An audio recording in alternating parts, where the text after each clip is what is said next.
Welcome to an exploration of the power of a graceful leader tenets with Truett Tate. Truett and I are here to explore each tenet in a conversational, reflective, and relatable way.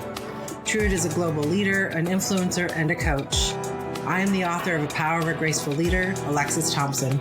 We would love for you to join us in this fun and easily digestible journey into infusing our lives and work with grace. Hey, Lexy and Truett back at it. We're discussing the tenets of the power of a graceful leader and also getting to know Truett over all of these episodes, which has been a divine experience for me already, only having done one episode. So I'm uber excited because he highlighted his sense of curiosity and avid learner. That's a key part to the tenet that we're going to dive into called the evolving tenet, which he also alluded to alignment in episode 1 if you listened. And that's the alignment of soul and self. Okay. And so Truett, could you share with us a little bit about your journey, about what that distinction is or isn't for you, and your journey along how your egoic self and your faithful servant soul self connect or integrate or align for you? Yeah. I love the straightforward question. Yes. There you go. Okay. I guess let me take it from a sense of the journey without eating up our full 30 minutes. We did talk about it a little bit the first time we talked, and getting to know yourself is a journey and it takes time. I think in a funny way for me, I'm very fortunate. I'll say that anytime in every episode we get. I think all my life was kind of leading to, not in a straight line, but to this confluence of things, which is where this little story will end, which has kind of made the last 15 years of my life so much more clear. All right. Nice. When I say all my life has been leading to it, I was really blessed from childhood. That does not refer to wealth.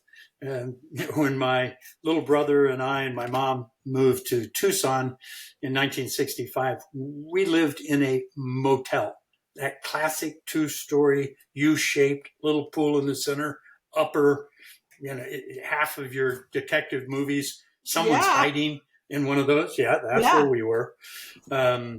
She had a bedroom and my little brother and I shared a bedroom.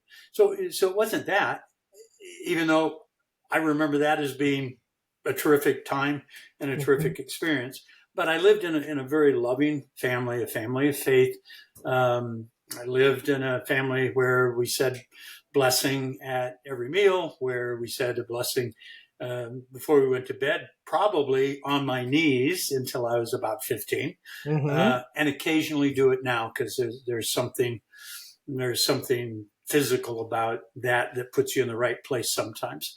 But it had been, went to church every Sunday. Matter of fact, normally Sunday morning, Sunday evening. And that gave me this wonderful footing. Now, when we talk about journey, I lost my way a couple of times during that 74 years. And I think we talked last time, when I strayed the furthest, I was the most lost. But really, I guess I began to put it all together when I met my wife, Dorda. As a woman, a wonderful and a beautiful woman in her soul and in her heart, a woman of faith. And all that led to, there were these things along the way that were important. And I'd probably name 3 or 4. I mean, my brother died tragically and early in a helicopter crash. That led to me leaving the bank after 28 years, going on my own. Terrific learning experience with your own company that crashed when the .com crashed. Some big learning experiences. But those things opposite this stability of family and faith, little losing my way, those experiences came together in the UK in 2003. And for me, and to this day, and ever since that time, things have, in their own one, been dynamic, and I've been learning and growing all around good things. And the players at that time was my introduction to King Charles, Prince Charles at the time. Through him, got on a couple of his charitable boards.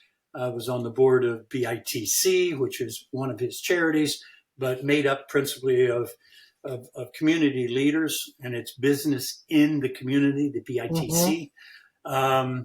And he started the Prince's Trust, which actually very cool. I don't know if you might have picked up on it.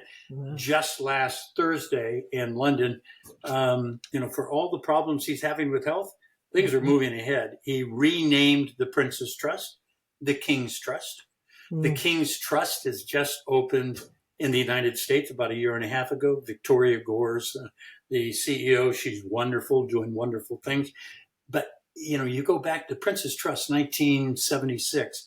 The Prince took his severance check from the Royal Navy and started the Prince's Trust. One of the first of, And everybody goes, but he's King Charles, he's rich. But he literally did use those funds to start the Prince's Trust. And the man has so many things in his heart. It's not like a name dropping. I know him reasonably well, but that's not a chest beating sort of thing.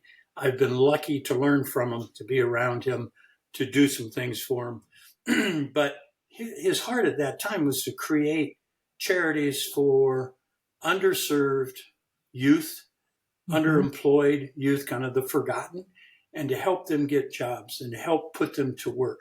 And his charities cross all sorts of boundaries, translated into things like City Harvest in the UK. But here's a man who really is fascinating too. I love him. He's an architect. He was one of the early people who understood the threats of climate change before there was an Al Gore, and has championed. Good on Al Gore. Don't misinterpret that. But Prince Charles has had his agenda, speaks to today like I think few others do, and he was ahead of his time. We're talking 50 years ago. Yeah, for sure. So you had my wife, who blows me away. She's incredible. King Charles, BITC. At that time, HTB, Holy Trinity Brompton, 2 children, right? I didn't have my first child until I was 50. This all happened 2000 to 2025. This 25, these things came together. Serendipity, the perfect storm, said positively, all on that foundation of my life. And, for me, when you say, tell me the journey, I see it clearly as a journey, and a journey that I was so blessed that all this was there, and I had been raised with enough awareness to embrace it and take advantage of it. Right? Yeah. I was introduced through my wife to what she now does in terms of fistula, in terms of anti-trafficking. It led the two of us to, I think at some point when you do, there's a few people who I think walk the talk, but I was introduced to Mako Fujimura and Hejin Shem. They're, to me, the best definition of a power couple. And 50 years ago, I thought a power couple would probably be a man and a woman who are both CEOs of Fortune 500 companies. Now what I see is Mako, which is he's Makoto. Mako is an artist, a scientist, a writer, and his wife is a lawyer who spends most of her time dealing with anti-trafficking. But together they lead an institute on Kintsugi. Have you and I ever talked about Kintsugi? No. If you'll allow a little tangent. Yeah, please. Unfortunately, when you interview me, my problem is I'm a screen and I keep opening windows. It's all good. I'm with you. Yeah. Right. Kintsugi is an ancient art of restoring broken pottery. Okay. You hear that? You say, oh, gee, that sounds, how nice, Truett, kind of a pottery-like thing. No, you have to see the connection between, and the people who do this care about the soul of what's behind this. Mm-hmm. So all of us are broken. Yep. And most of us suppress that brokenness. Mm-hmm. Don't deal with it, hide from it. Oh, sure. Maybe the more enlightened ones learn a bit from it. Mm-hmm. What Kintsugi says is you take that pottery and you mend it, but you don't mend it to hide the cracks. Right. Kintsugi fills the cracks with gold. Yeah. And it makes the pottery more beautiful than it was before through embracing and embellishing and growing and improving through the breakage. Yeah. And I think anyone who can hear that can kind of go, holy smokes, yeah, that's what I would like to do with that damage, with that hurt, whatever happened in my life, Mm-hmm. rather than run from it. Yep. Make me stronger and better. Yeah. And Kintsugi is this, and as you're doing it, and when you get a group of people to do it, they have this epiphany. They have this contact between what they're doing with their hands with what they want to do. I think it would take me about 8 seconds. Yeah. I'm going to grab a piece. Yes, please. All right, so this is just an example of a piece that my wife did. Wow. This thing was shattered, right? And with love and care, put together so it's a piece of art now. It is gorgeous. Where you embellish that which was broken. Yeah. And makes us all think about it. But, this confluence of goodness and better way of being mind, body, and soul connected. I was so fortunate to land in the middle of it with along the journey being ready to receive and learn and absorb it and be motivated to go from there to go do things with it. Yeah. Eeks. I hope I didn't eat up too much time. That'd be my reply to the journey. No, this is great because I do think alignment, I think I want to tap into something that you said about receiving, because that isn't, I think in the American culture, at least for many people that I know, giving is the thing that we get rewarded for. Give it all until you're completely empty. Give everything you have, right? Yeah. And then someone offers you something and it's awkward. It can be really awkward. Like, oh, I don't need it. I can do it myself. I can take all my groceries in. You don't need to help me, kind of thing.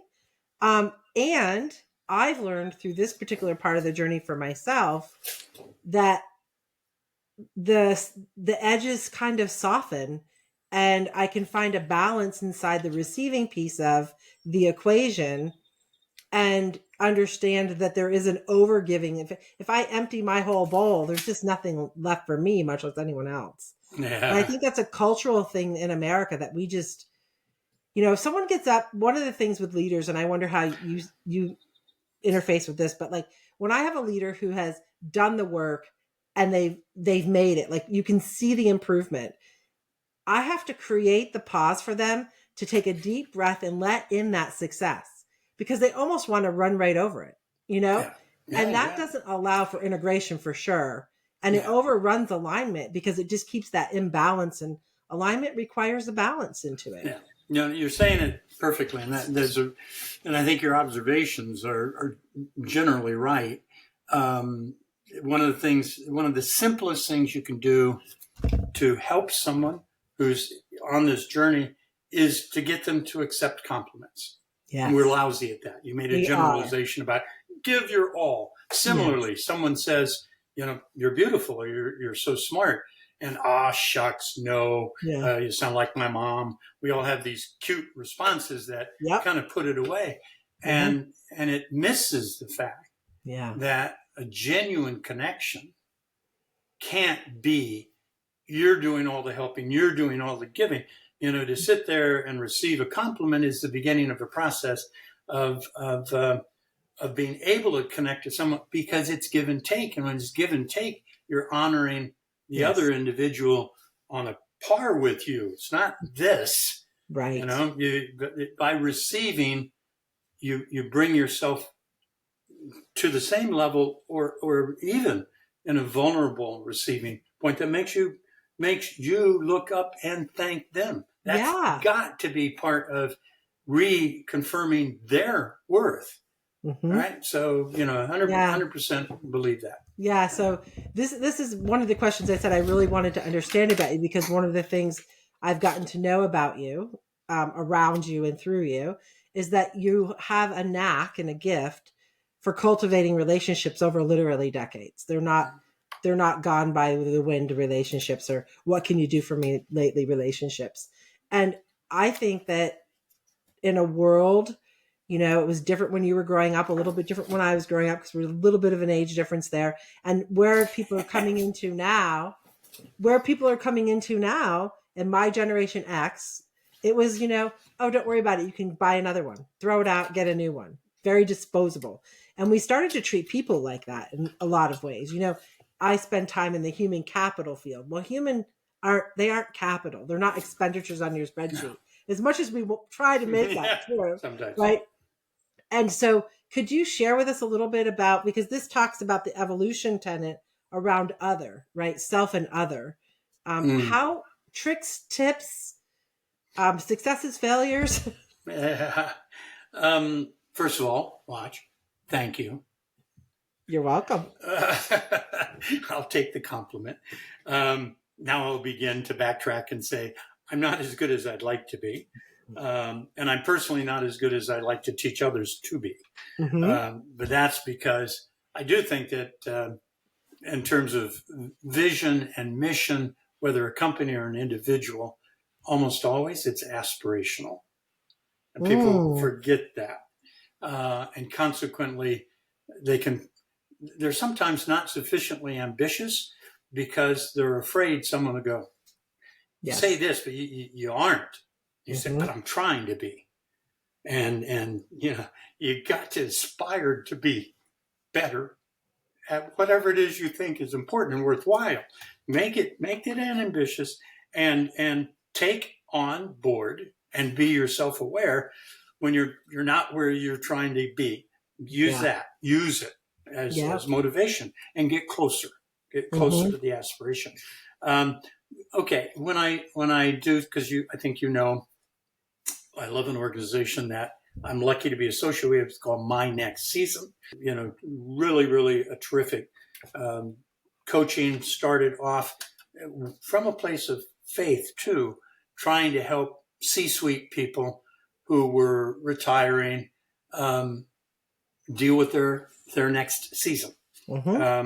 And typically at the heart of it was, you've spent 40, 50 years giving your all to the company, didn't spend as much time with the families, probably should have, a whole bunch of other things. Now, what's your purpose? And that purpose, we think often needs to be around faith, and then making that last season really productive, possibly the season that you're most proud of, right? Because you can achieve that balance. Interestingly, My Next Season's gone much broader, because that is simply one transition in our lives. Yes. We kind of worked back that there's a bit of coaching needed at multiple transitions. And that gets back to a thing you and I talked about in one of the other podcasts about asking for help. Almost all of us need help in transitioning, in a business sense, from being an individual performer to being a unit head to being multi-geographic to be blah, blah, blah. At each of those, how can we not need help? We don't know what we don't know. And figuring it out ourselves is going to take longer than accepting help from someone else. So bit of a tangent, but in that, one of the first things that I typically do is sit down and say to someone at that more towards their last season, just sit down and list some of the people that have been important in your life in the past and you've lost touch with. And just do that. Think it through. Write it down. Now, reach out. It's never too late to reignite, because the seeds are there. Right? Yes. And probably they'll be really delighted. And it won't take much to rekindle that. At the other end of the spectrum, I try to talk to 15-year-old, a 25-year-old, and they just don't get the fact that, particularly those who are going to a university, or look around you. These people are going to be running companies, running charities, leading churches to the right. They're going to be. Yeah. And if you will simply come up with a little bit of discipline on a number that you feel a particular connection with, because I am a big fan. You can't be everything to everybody. No. If you're going to pay any attention to some people, you have to be specific about that. But then introduce some discipline. Yeah. List them, track how often you're reaching out, so you can double check it and say, holy smokes, I did say Alexis was one of those people. I gridded it. And I'm a big fan too. On the reaching out, this gets into our giving and receiving. And this is maybe a little Machiavellian, but it is reach out and share something. Yes. Reach out of something that's of interest to them. And reach out before you need to reach out and ask. You're going to get to ask. Don't make that the basis of a relationship. No. Is you reestablish contact and ask for a favor. Yeah. How about you're periodically maintaining contact, sharing ideas, keeping track of what interests them, and maybe you never ask. Yeah. Right? Yeah. But if you do, it's a very different environment you've created. So that would be in the area of maybe tips and philosophy. Yeah, it's back to like when I first got into my first sales job. I'll never forget. They taught you to have a tickler file, like an old recipe card, and just cycle through. And that's something I've never lost. I definitely don't do it at such a broad sweep because I'm not looking for the sale per se, but because there are, like yourself and many others at this point, people that I just find are up to cool stuff and have a passion. I just want to know, I want to know what you're doing because I find it interesting and oftentimes. And because they can teach you. Yes. Right? Because you aren't there. No, you're getting into the curiosity and the learning. Yes. Because these are really related. I mean, they really are. I think you and I touched on once before. I am, and I think I have to credit my father. I'm a nut that I wrote some papers in college because I think birth order has a big impact. Sorry for those that alienate in astrology, has more of an impact than under which sign you were born. And they make total sense. The first child, second child, some of the fun commercials sit there, and the second child, the food drops, you pick it up, blow it off, and put it in his mouth. The parent's relationship with the child's relationship with its siblings, all has an impact. Your genes do too. You do have some natural attributes. So I happen to think that probably the mix was part of it's genetic, and part of it I had a father and a mother who were both incredibly curious, who loved to learn, and it's nothing conscious anymore, and it's there in a million ways. I love the etymology of words. And I guess if I could kind of instill any one curiosity into a child, there's no end to the fun. And other people see it and they think you're a nut. You can't look up a word and stop, because it'll be something else in the definition and you'll look it up. And it'll end up mentioning a place that you've never heard of, and you look it up, and and that's how it should be about everything. When I walk my dog, mostly every day when I'm here, and my wife does as well. If she does the morning, I do the night, vice versa. I carry on my phone an app which is called Picture This. Okay. And I stop constantly for plants that I haven't seen, flowers that I haven't seen. And an example of just a little crazy tangent of what it does. So yesterday I stopped, and in a garden I saw the most extraordinary reddish, what I thought were azaleas, but it was a bigger plant than I'd seen, and the color and the size of the bloom. And an old guy was down there weeding in his property, and I asked if I could go close and look at the azaleas. He said, sure. And I went in, I took the picture, up it comes. South Indian azalea, not so common in this neck of the woods. So I shared that with him. Oh, is that right? He said, South. I didn't know that. And we talked for 20 minutes. I'm not sure. I think my dog helped fertilize his lawn while we were talking. I did clean up. And then I noted the gorgeous irises, but it's all related. And my dad was a nut. Interesting, because he wasn't an artist, but I grew up being challenged by both of them to observe. And they literally tested me on it. They would have me on a piece of paper draw an outline of the way you walk to school and how many houses were on each side and how many had garages or whatever. Come out of the church service and say, so where was the organ?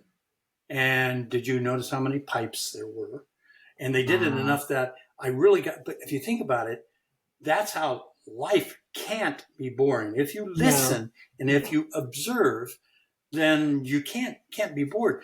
With my children, one of my favorite things, and it was extrapolation from what my parents had taught me, but we're on an airplane. So every seat, of course, has the same magazine, right? So both the kids, I say, turn to page 13. Here's an advertisement for Hilton Paradise, whatever. And I say, you got 1 minute. And then you're going to hand me the magazine. And then I'm going to see if you can tell me how many people were next to the pool. The girl on the balcony, what color was her dress?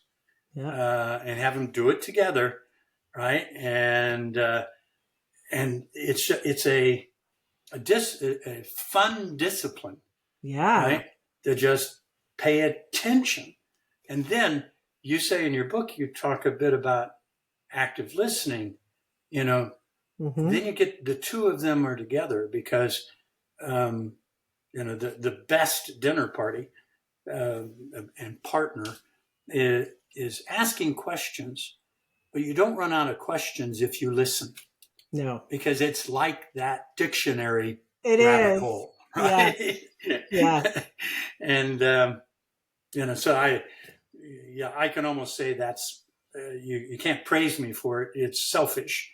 I've just created the best defense to growing old. I forgot, you had an interesting quote in your book, but a variation. Well, if you're not learning, you're dying. Yeah. Is that yours? Yep. Henry Ford said something like, when you stop learning, you're growing old. If you keep learning, you're forever young. And if anyone has ever experienced it, and that's one of the things I like thinking of it on the sports side. Think everybody's the same. When you learn a new sport, you are like a kid, even if you started at 80. And there's this process of joy of I'm uncoordinated, I'm running around in circles. Where the hell is the ball? Right? You are young all over. And it works for everything. It does. So learning does keep you young, feeling young, and enjoying that youthfulness, right? Yeah, it does. And one of the things, throughout the book, the value of a gratitude practice or some kind of practice where you're taking an inventory of the blessings in your life along the way. And that creates a whole awestruck idea. Like, for example, in a little bit of reverse, I have an app on my phone called Merlin. Yeah. Okay. Tell me. Merlin is about the birds. So I'll take a walk across the plateau here at the property and I'll put it in the morning. They're really active, right? So I put my Merlin on and then I will walk over and I'll look and then I will shut it off. But then all the birds are listed and I will see if I can recall which bird made which sound. Wow. And I'm getting really good at it. And I love it. I'm like, and I'll say good morning to I never knew there was a bird called the oven bird. That's a weird name for a bird, but they're there. And then all the unfortunately, the first thing I think about is turkey. But yeah. So I mean, it's been fascinating, and it does keep me like the beginner's mindset's really a thing, and when leaders embrace that, there's so much more literal grace and humility that comes in with that in a way that seems more digestible by egoic self when we think that is who we are. I hadn't thought of it in that way. I really like it. If your mindset is a learner, and if you appreciate and find yourself being a kid, the fact that there's a humility in that is how the good conversation takes place. Because you're leaning in, you're fascinating, you're teaching me. Right there is the humility, and it's genuine. And you can see in my eyes, I love hearing what you're saying about the birds, right? Those things. And we're getting back to integration, even though I think that was a different podcast. That's okay. That was it. All flows together. That's part of it. What are we doing next time? You and me. What's next on the agenda? Is that transparency? Ooh. Yeah. Okay. So we'll wrap up today, and Sounds we good. will jump on to the next podcast here soon. And thank you again.